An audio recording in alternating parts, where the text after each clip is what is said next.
Happy Friday. So every Friday, I go over what I just call a basket of alternatives to the US dollar because of things like other countries trying to use the dollar less in trade and the fact that we have inflation and the government's running deficits. Basically, due to inflation, your money is worth less. $100 this month buys you a certain amount of groceries. Next month, not quite as much. Okay, so what do you do?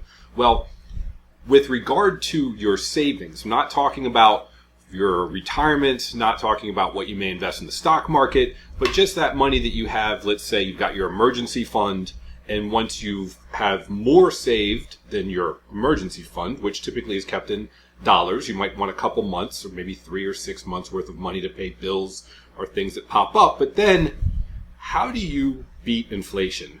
I always say that government doesn't care about you. Banks don't care about you. You have to take your financial future into your own hands. So what can you do instead of just having dollars sit in the bank and have them decrease in value constantly?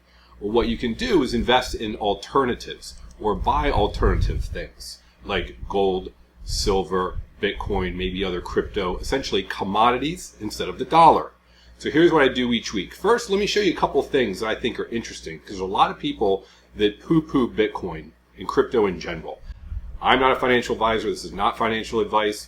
I don't know if it's going up. I don't know if it's going down. My personal opinion is that it is going to continue to go up. However, take a look at these 4 quick articles if you're not sold on this. Kathy Wood, who's a pretty famous investor, she had previously said she thought Bitcoin eventually would go to $1.5 million. Now she's saying because she thinks there's going to be more inflow of capital, that it could potentially go up another 2.3 million to a total of $3.8 million of Bitcoin. It sits now around 60,000. Then you've got the International Monetary Fund saying that Bitcoin is a necessary financial tool for preserving wealth.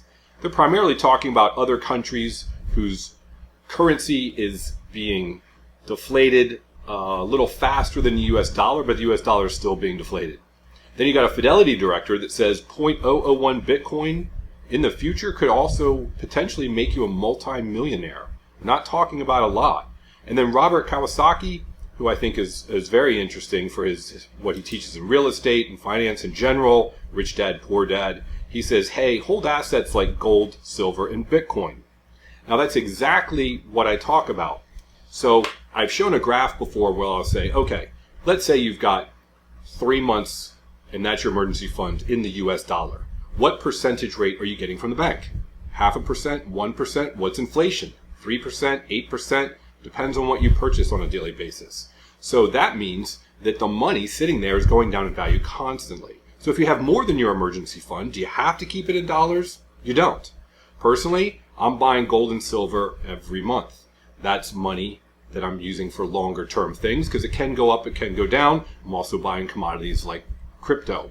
I've been doing this show since February, but I've been implementing this in my own life for quite a while. So let's take a look at February's numbers from when I first started doing this show to today.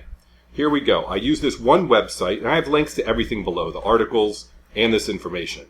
But gold's currently sitting at $2,307 an ounce, silver $26.56, Bitcoin a little over 59,000, Ethereum. I put Ethereum in there because Bitcoin and Ethereum are often talked about together. I buy both as my inflation hedge, $29.73. And then I always look at the 10-year treasury, which we'll talk about in a moment. But as you can see here, all these numbers are up since February.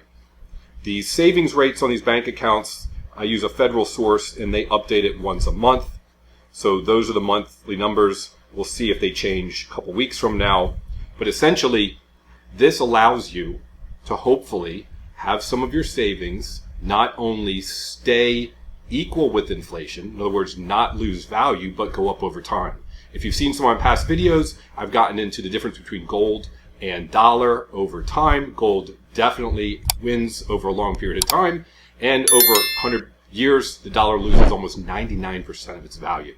So if you're just going to sit on cash thinking you're going to give it to your children one day and they're going to be real happy, it's not going to buy that much in the future. But if you've got other things and other commodities and other assets, they could. Now look at this 10-year treasury because this gives you an idea of where interest rates in general are going. They're not directly tied, but there is a correlation.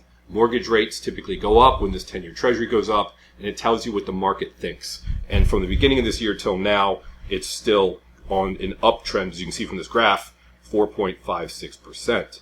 The Fed has shown that they're not cutting rates. They just had a meeting. The odds of them cutting rates this year, I have no idea. Personally, I haven't felt like they're going to cut rates at all this year. The Fed has two jobs, or they call it a dual mandate. They're supposed to get unemployment down, and they're supposed to get inflation down. And they have said repeatedly, until inflation gets to 2%, whatever calculations they use, everyone uses different calculations, then they're not going to lower rates until they see that happen. So don't be surprised if interest rates stay high. So I hope this is helpful. I hope you consider some of these alternatives to preserve your wealth. Thanks for watching.